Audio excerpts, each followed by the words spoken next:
Hello, hello. It is Sunday, March 31st, and I read a good chunk of books this past week. So let's get into them. First up, I did read the third volume of Library Wars, Love and War by Hiroyumi and Hiro Arikawa, which is a manga series about this world where in Japan there's been this massive resurgence of censorship, and one thing that this ended up doing is militarizing the library, and so the library is against censorship, and they end up having these like combat units, and it's so good. It's such a good series. I got I think it was like the sixth volume. I got the sixth volume like randomly in like a lot of manga, and I loved it. A lot of it feels a little bit too harsh.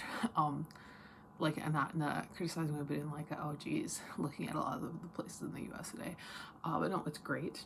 We got a cute little romance kind of budding between these two.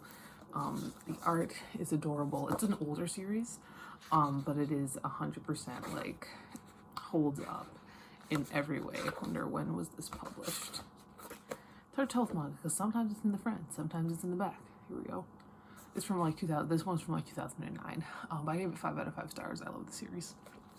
After that, I read Black Chalk by Christopher J. Yates, which is a dark academia. I say that kind of lightly, but this is about this group of friends who they start playing this game when they're in school, and what the game is that you have to do things that are just more and more like embarrassing until you give up, and if you give up, then you like forfeit. But then things are getting like really harsh. And there's like these weird people behind the scenes pulling all the strings, and that's why I kind of say it's kind of lightly dark academia, because it's not really dark academia. I don't really, reading it doesn't really read that much like dark academia. It was fun. I enjoyed it. I liked the characters. The writing took a bit to get used to, but once I did, it was definitely a fun one. I gave it 4.5 out of 5 stars. Yeah, it was. I reread a book that I don't really care for all that much, from an author I don't really care for all that much, and that's The River by Gary Paulsen. I have read this one this year before with a group of my 5th graders, but this time it just came up in the book wall. The River is a sequel to Hatchet, and it's a bunch of like government people come to Brian's door, and they're like, yo, we want to see how you did this, and so they go back out into the wilderness, and naturally things go wrong. I am not a Gary Paulsen person. I'm just not. Like, I can understand why he's important, and I really am glad for him for writing these high lexile books that interest 5th graders. I have never been one of those 5th graders. I gave it 3 out of 5 stars. It's fine. Objectively speaking, this is a good book. It's just not my thing. After that, I read a book with one of my group of 5th graders. So that is Mrs. Piggle-Wiggle's Magic by Betty McDonald.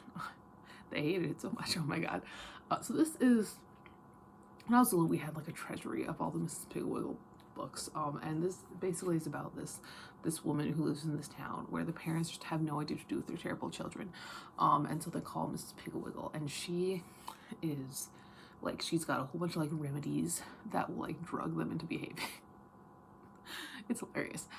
This had a big nostalgia component for me personally, so I enjoyed it, but no, these are really kind of terrible. Honestly, rereading them, looking at it objectively, they're kind of terrible.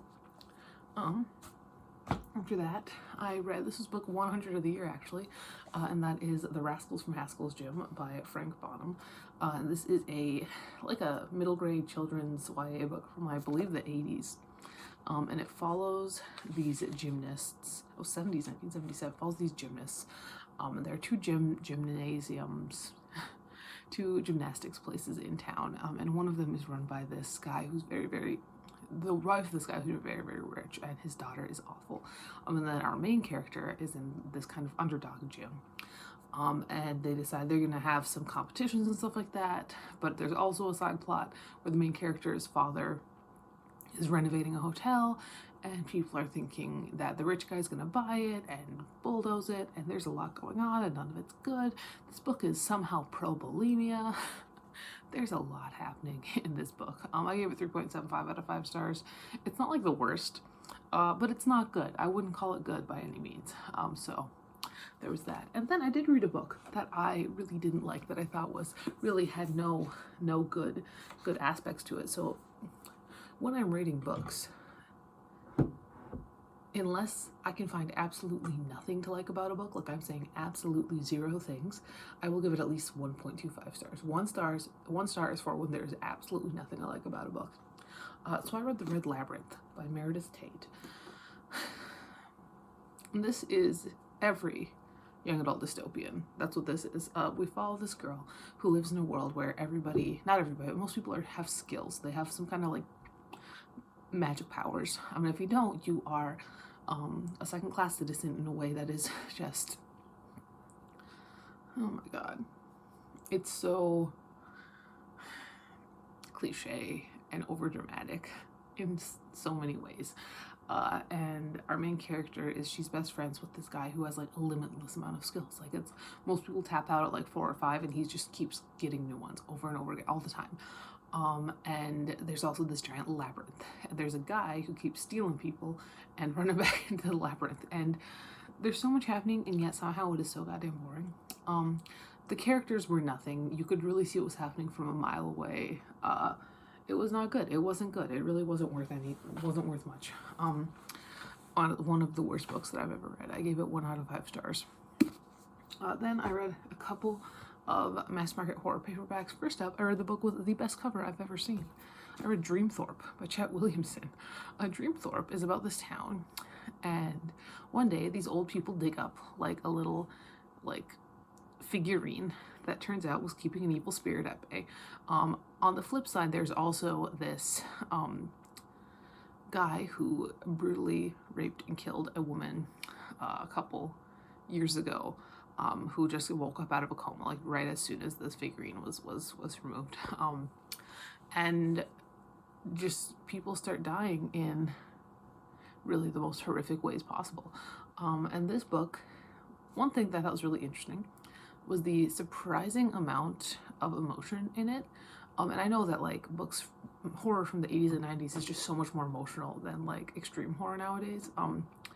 That's why I tend to like, this isn't extreme horror. Well, there were intestines wound around a tree. But I wouldn't probably call this extreme horror, just splatterpunk. And I do like to make that distinction, because to me, extreme horror really has nothing, no heart. It doesn't have a heart. Splatterpunk does. But there was a lot of time spent trying to explain the villain and trying to dive deep into his psyche and figure out why he got this way, which was kind of interesting. There was also one of the main characters, she had a lesbian, I don't want to say fling, but by the end of the book, she was pretty much like, she was with a man, but she was basically in her heart, she was like, well, I can't say it won't ever happen again, kind of thing, like if this doesn't work out. And I thought that was kind of interesting. I gave it, I think, 4.75? 3.75. I gave it 3.75 stars. It was pretty good. And the kills were pretty graphic and gory, and it was a good time. All right, then I read a vampire book, and that is Kindred by Gideon. This book kind of lost me right away. So I read the first chapter, and it was about this guy in a band who gets like brutally killed, and then suddenly we're in Vietnam. I'm like, holy shit, now we're in Vietnam. But basically, this follows this Vietnam vet, and we are with him in Vietnam for a good chunk of the time. But then when he comes back, after he's lost his legs, there was this really disturbing guy in Vietnam who was like basically an interrogator and did all sorts of stuff. He was a terrible guy, but there was something about him that wasn't quite human. And it's a vampire thing, but they're not like there's something kind of extra special about him. I don't know. It was interesting. There was a lot going on. Then we also have this like 17-year-old who like knows this guy, and there was a lot going on with a lot of it. It was fine. Like I said, like I've been reading a lot of these mass market horror paperbacks recently. It was fine. I gave it 4 out of 5. And then I read a book that I read when I was younger, when I was like, when I had zero standards for what I was reading, and I didn't like it then, so I was like, I'm not gonna like this now, and honestly, it's not that bad. So I reread technically, I read this like 10 years ago, Compulsion by Martina Boone, which is about this girl whose mom dies, so she goes to live with her mom's estranged family on a southern plantation, and they all have their 3 big families in this area, and they all have a different like kind of magical gift, and the gift of the Watson family is that they can find things, like when things are lost, they get kind of drawn to them. And there's also a ghost situation. There's some really dramatic stuff happening with like people from her dad's side because her parents had like a Romeo and Juliet thing going on. And it wasn't bad, honestly. I really didn't like it when I was growing up, but I had fun with it. I gave it 3.75 out of 5 stars, which was the rating I gave it before. But my 3.75 is like my 4.5 of before. So it's like, I did like it more this time around. It was a decent time. All right, so what I want to read next week. I almost read my entire TBR this past week. You'll have noticed 2 books were not on there that I didn't put on my TBR. But let's talk about what I want to read next week. So next week, I want to finish up. I'm gonna finish this up today. Blood Mist by Robert James. I have it like 2 chapters left. I'm almost there. I also want to read A Lower Deep by Tom Piccirilli. I love this guy. I love this guy so much. Yeah. I want to read Bloom by Kevin Panetta and Savannah Ganusho, which is a graphic novel that has been around for a while. I very recently got it. I'm excited to read it. I want to read Briardark by S.A. Harrian. The Beans of Egypt Remain by Carolyn Shute. Pirate Latitudes by Michael Crichton. The Nameless by Ramsey Campbell. Walden on Wheels by Ken Ilgunis, which is something that my dad bought me when I was still in college, and I have still have yet to read it. The Space Between by Brenna Jovanov. This is the other book that was on my TBR last week that I didn't read, and that's Noonspell by J.N. Williamson. Another Tom Piccirilli. We got The Deceased by Tom Piccirilli. And a reread The Gentleman's Guide to Vice and Virtue by Mackenzie Lee. So yeah, I probably won't get all of them read if I'm being completely honest, but I want to try and get as many of them read as humanly possible. This is the last day right now, March 31st of a book month. I don't have another book month until June, so we'll be reading off the TBR here for quite a bit. But these are the books I read this past week. Next week I'm starting, tomorrow in April I'm starting 30 and 30 as well. So I guess there will be a 7 manga as well. So I think it's even unlikelier that I will get all those books read. But yeah, that's everything. I'll talk to you later and goodbye.